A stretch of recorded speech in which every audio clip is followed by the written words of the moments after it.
So apart from maybe easing out people that weren't quite up to snuff and bringing in your own people, were there other things that you did to change the culture of the newsroom and sort of ethics practices? Yes, I think that some of that was done indirectly over a period of time.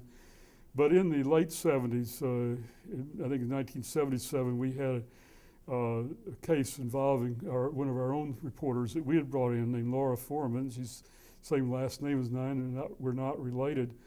But Laura was covering state politics, and it was rumored that she had a romance with Buddy Cianfrani, who was a South Philadelphia state senator, who was one of the most powerful people in Pennsylvania politics at the time.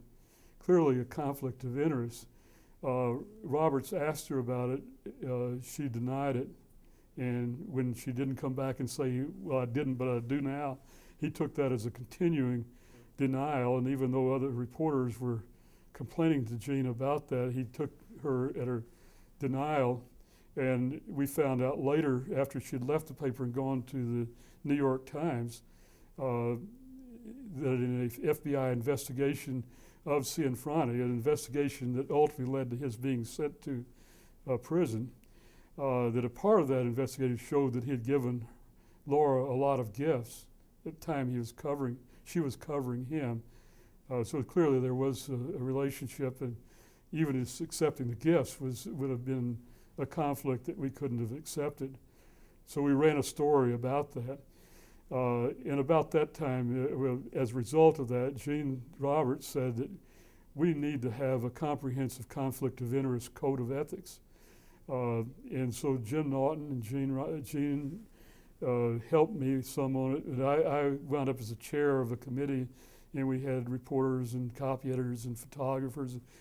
And Jim pretty much became the scribe for the group. And I remember Jim and I called a bunch of papers trying to find if there was such a comprehensive code out there.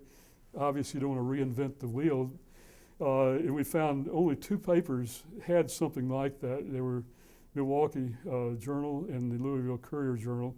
Other papers, including the Times, including our own paper, including the Wall Street Journal, had very thorough statements of policy on certain aspects of conflicts, but nothing across the board. So we devised our own. And I think that we were there right, and this is recounted in my textbook, that within a matter of years, 4 or 5 years, that many newspapers and television radio stations had adopted conflict of interest codes.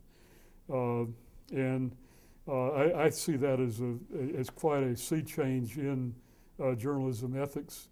I'm not saying we started all, but it was as a coincidence we were in early on that changeover. So when you think about things like avoiding conflicts of interest, that can often be fairly clear what's acceptable and what isn't. And certainly when you're talking about plagiarism and fabrication, those cases are really clear, what's acceptable and what isn't. But what about when you get into some of the murkier areas like the use of anonymous sources and letting people go off the record, and how have the standards changed in those areas over time, and where do you think we are right now, and do they need to change some more, or does enforcement need to be tighter still? Yes, I think that there's still anonymous sources, a very, very difficult area for us, and one that we didn't. I don't believe our business has got our arms around yet at all. I think that in an abstract, if you got a bunch of journalists together in a seminar, they would agree that they would say that, and they're correct in my opinion. There's some stories that are so important, and they can only be got by protecting your source, because these people are taking a chance and giving you the information, the whistleblowers. But I think that they might agree in such a seminar on the abstract that it ought to be very, very limited. But then when they get to writing stories, they start putting it in. And the Times has gone through some New York Times, interesting studies on that their policy is to highly restrict anonymous sources. And so they've tried to reduce that. And the AP, of course, has a policy. They had to explain why a person is going off the record or is anonymous. And I don't know if this, I personally don't think it works very much to say the person spoke on condition of anonymity because it has not been publicly announced. Well, that doesn't tell me a whole lot other than he's speaking out of turn. But that's the sort of thing we're still trying to figure out how to deal with that and to get the word out that we really mean it when we say don't use anonymous source.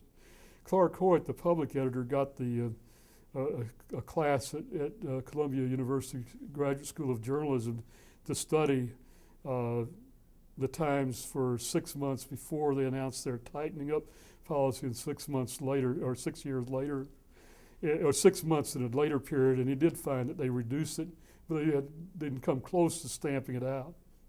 And Bill Keller, the editor, pointed out to staff, we still have a long way to go. Does the public care about this? I think that, I don't know if they will write a letter to the editor about it, rise to that level. But my theory, and I've felt this for a long time, is that all the surveys show that they tend not to trust us. I think that's misplaced, and I think they really do trust the papers and the stations that they listen to and watch and read daily, but they have this antipathy toward the news media.